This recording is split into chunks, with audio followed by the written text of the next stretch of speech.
বায়োগ্যাসের update 21/8 থেকে আমাদের শুরু হয়েছিল। তো আজকে নিয়ে হচ্ছে মোটামুটি আমি যা হিসাব করে দেখলাম ওই 44 থেকে 45 দিন মতো। তো গতকালকে টেস্টিং করতে গিয়ে দেখেছি যে আগুন জ্বলছে। আর এই ওয়েদার খারাপ হওয়ার পরেও এই যে এতখানি গ্যাস আবার জমেছে, কালকে রাত্রিতেই পুরোপুরি একদম ফাঁকা করে দেওয়া হয়েছিল, কিন্তু এখন এটা জ্বলছে। তো চলো আমরা একবার দেখে নিই যে কেমনভাবে আগুনটা জ্বলছে, আর কালকে রাত্রিতে আমরা কি করেছি সেটাও আমরা দেখাবো। এখানে পাইপ লাইনটা একদম এখানে সেট করে নিয়েছি, আর গ্যাসটা যখন জ্বালাবো তখন এরকমভাবে আর কি পা দিয়ে চাপটা দেবো যাতে গ্যাসের মধ্যে একটা প্রেশার আসে।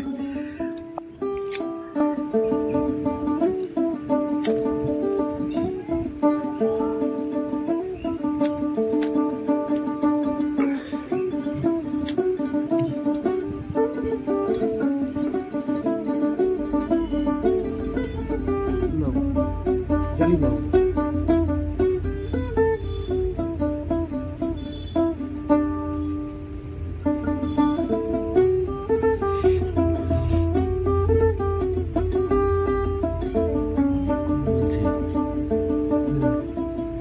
সবটা জ্বালিয়ে ফেলবো, দেখি কতক্ষণ জ্বালি।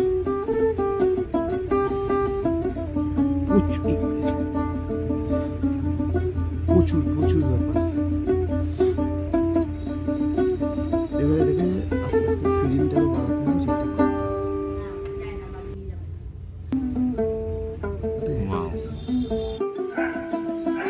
তো দেখলে যে এটা কিন্তু পুরোপুরি যে আমাদের ওয়েস্টের যে খাবার এবং তার সাথে সামান্য পরিমাণ মানে 2 কিলো মতো গোবর এখানে দেওয়া হয়েছিল এবং ওয়েস্টের যে খাবার। এবং এবার বলি এতদিন কেন আপডেটে আসেনি, কারণ প্রথম 15 দিনের পর আমার যে প্রথম যে আপডেট ছিল, লাস্ট আপডেট ছিল 6 দিনের দিন।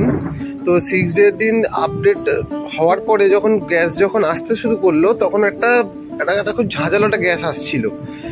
এবার আমি সেটাকে বুঝতে পারছিলাম না যে কি বিষয়, কি বৃত্তান্ত, কি হলো। এবং তারপরে বেশ কিছুদিন গেল যেখানে গ্যাস কোনো রকম প্রডিউসই হলো না, একদম জিরো। ঠিক আছে, নীল, এটা আমি তো ভাবলাম গেল বোধহয়, ঠিক আছে, সমস্তটাই গেল। তো আমি যার জন্য আমি আপডেট দেওয়া বন্ধ করে দিলাম।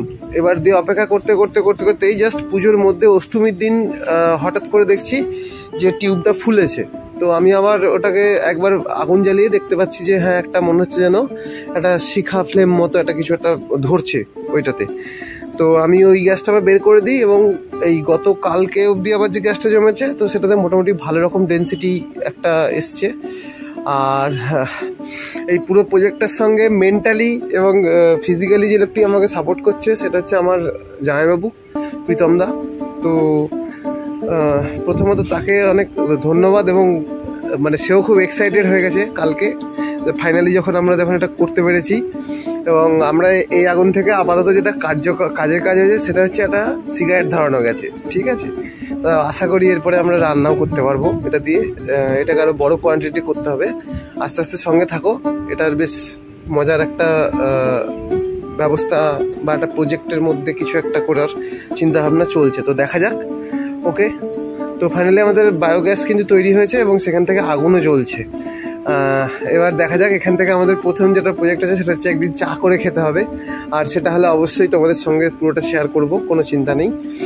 আর ভালো থেকো, সঙ্গে থেকো, এই অবধি।